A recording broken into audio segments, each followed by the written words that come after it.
If you are capable of causing depression to yourself, I'm saying this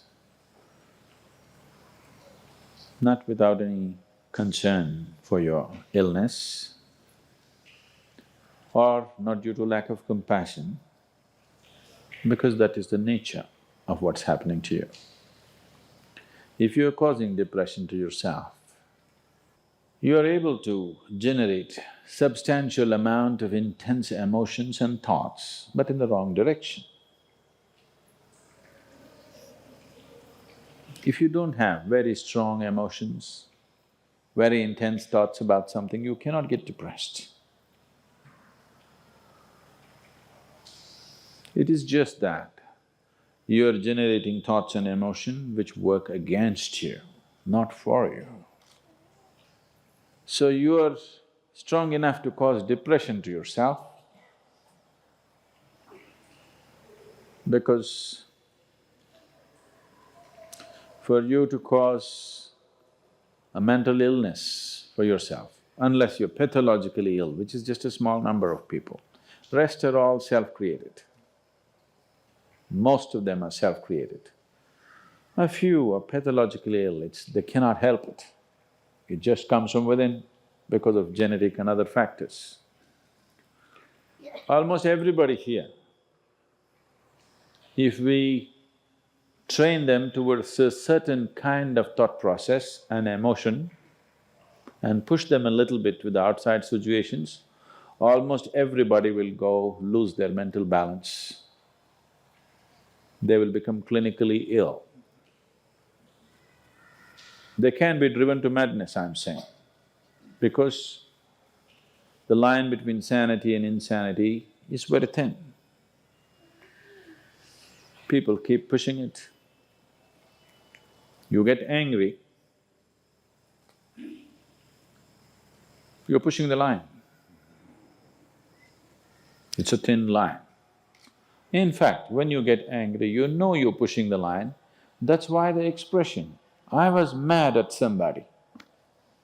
You're not mad at somebody, you're just going mad. You cannot be mad at somebody.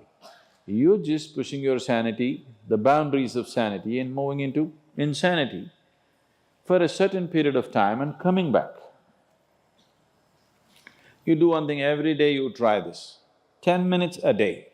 Try intense anger on somebody. What? You will see in 3 months' time, you will be clinically there. Yes. Just try it if you want. Because if you keep pushing the line, you go mad and you come back, you go mad and you come back, one day you're not able to come back, that's all. One day you're not able to turn back, then you're clinically ill. You must understand, even if you got angry for a moment, you're already ill. Maybe you don't get the certificate of diagnosis. They don't slap a certificate on you that you're gone, but you are going, isn't it? You think it's your right to throw tantrums? You think it's your right to get angry with people? You think it's your privilege to be depressed so that you'll get attention from somebody? You keep playing this, one day you will not be able to turn back. Keep crossing the line every day, one day you will see you cannot cross back. That day, you need a doctor. Till then, everybody needed a respite from you, but the day you can't cross back, they get the respite because now they can catch you and give you to a doctor.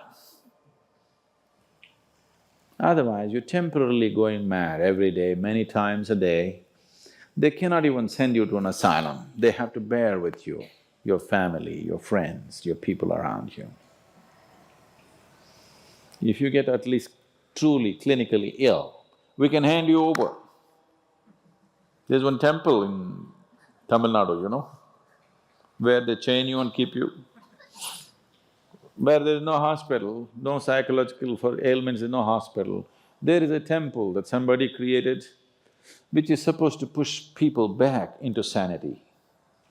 So, families just take them and leave them there, they're shackled and left in the temple. You give them some money, they'll feed you, and you're just there like an animal, tied up. I think if hospitals were run like this, a lot of people wouldn't go crazy. They would maintain their sanity. Right now it's too deluxe. If you make hospital extremely comfortable, it'll become an incentive to become sick. And you have incentives in your life to become ill, right from your childhood. You got the maximum attention only when you fell ill. When you're happy, they screamed at you. When you squealed in joy, they screamed back at you, adults.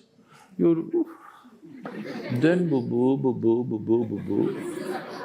When you are a child, physical illness is good because you'll get attention from your mother and father and everybody around you, and you don't have to go to school on that day. So you learn the art of falling physically ill. But once you get married, you learn the art of becoming mentally ill. Because if you want to get attention, you go sit in a corner, act depressed, people will pay attention to you. So, you keep playing this game, one day you're not able to cross the line back. That day, you're clinically ill. Unfortunately, in many ways, not just in the way that I said now, in many different ways, I would say 70% of illnesses on the planet, all kinds, are self-created. Even if you get an infection, there is a way. If you keep yourself in a certain way, physically and mentally, the virus and the bacteria will not work the same way as it works upon somebody else. If you set yourself like this, no matter what's happening, anyway, I have to go and do this, this and this. There's no break from that. The last 29 years, I have not been able to cancel one program because I'm running temperature, I got a cold, I got this, I got that. It doesn't matter what's happening, what you have to do, you anyway have to do. You can't turn back on that. Either out of your commitment or you have a boss like that. One way or the other, if it happens, then you will see, you will not at all fall sick so often. Because if you have temperature, you still have to go. If it's summer, you still go, right? Now, a lot of people don't go. It's a little hot outside, they don't go and work. Little cold outside, they don't go and work. A little raining, they won't go and work. A snowflake, they will not go and work. This is just weather. So for every change in weather, if you have the comfort of covering yourself in a blanket and lying down, once you create that, your body will learn to fall sick as often as possible. If you just keep it this way, it doesn't matter what it is, anyway I have to go and do what I have to do, you will see your body will just bounce back as quickly as possible, even if it gets the worst kind of infections. So, you just have to set the necessary conditions for health, necessary incentives for health, both for yourself and your children if you have them. Do not set incentives for sickness. The child is sick, observe him from a distance, never go cuddle him. He knows that's the worst time of his life and he knows he has to get well soon. And give him the best attention when he is joyful. You will see he naturally learns from within. His very chemistry will learn that it pays to be joyful, it doesn't pay to be sick. If you make this very clear to your own biology, to your own chemistry and to everybody around you, you will see people will not fall sick as often as they are right now. So set that up for yourself. You will see you will get healthy. If you can turn your mind this way, you can also turn it this way. I want you to understand this. No, I'm like this because my father abused me when I was 7 years of age. If you know all that bullshit, you can as well turn yourself around, isn't it? It's time. You must understand, mentally, physiologically, chemically, energy-wise, you must clearly understand it doesn't pay to be sick, unhappy, depressed. It doesn't pay. To be joyful and ecstatic, it pays. If you make this clear to all these people inside, they will all behave properly.